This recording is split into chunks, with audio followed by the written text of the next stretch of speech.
Hello friends, in the video Windows 10 Xampp server எப்படி install பண்ண போறேன்னு எக்ஸ்பிளைன் பண்ண போறேன் நான். ஸோ இந்த வீடியோ கீழே டிஸ்கிரிப்ஷனில் டவுன்லோட் பண்ணுறதுக்கான லிங்க் நான் கொடுத்துருக்குறேன். அந்த லிங்கை கிளிக் பண்ணி Xampp server நீங்கள் டவுன்லோட் பண்ணிக்கோங்க. டவுன்லோட் பண்ணதுக்கப்புறம் இந்த ஃபைலை நீங்கள் டபுள் கிளிக் பண்ணுங்கள். இப்போ நெக்ஸ்ட்ன்ற ஆப்ஷன் கிளிக் பண்ணிக்கோங்க. மறுபடியும் நெக்ஸ்ட்ன்ற ஆப்ஷன் கிளிக் பண்ணிக்கோங்க. எந்த பாத்தில் உங்களுக்கு Xampp server இன்ஸ்டால் பண்ணணும்னு நீங்கள் கேட்குது.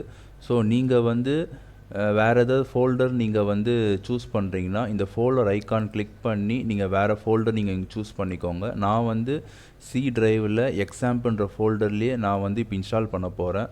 ஸோ அதுக்கப்புறம் நீங்கள் நெக்ஸ்ட்ன்ற ஆப்ஷன் கிளிக் பண்ணிக்கோங்க. மறுபடியும் நீங்கள் நெக்ஸ்ட்ன்ற ஆப்ஷன் கிளிக் பண்ணிக்கோங்க.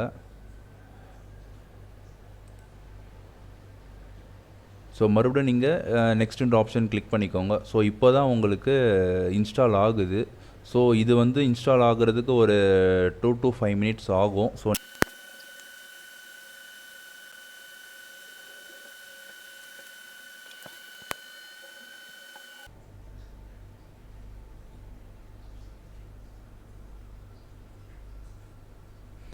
இன்ஸ்டாலேஷன் இப்போ கம்ப்ளீட் ஆகிடுச்சு. ஸோ நீங்கள் இப்போ ஃபினிஷ்ன்ற ஆப்ஷன் கிளிக் பண்ணிக்கோங்க. அப்புறம் இங்கே லாங்குவேஜ் நீங்கள் சூஸ் பண்ணிக்கோங்க. நான் இப்போ USA இங்கிலீஷ் இந்த லாங்குவேஜ் இந்த ஃப்ளாக் இது ஆப்ஷன் கிளிக் பண்ணிவிட்டு சேவ்ன்ற ஆப்ஷன் கிளிக் பண்ணிக்கோங்க. இப்போ இந்த பாப்அப் ஓப்பன் ஆகும் உங்களுக்கு.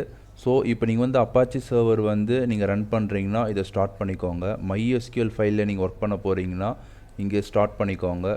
FTP ஃபைல்ஸ் எல்லாம் நீங்கள் இதை ஒர்க் பண்ணுறீங்கன்னா இதையும் நீங்கள் ஸ்டார்ட் பண்ணிக்கோங்க. இது எல்லாமே ஸ்டார்ட் பண்ணிங்கன்னா தான் இந்த இதிலலாம் நம்ம ஒர்க் பண்ண முடியும். Thanks for watching friends. Bye.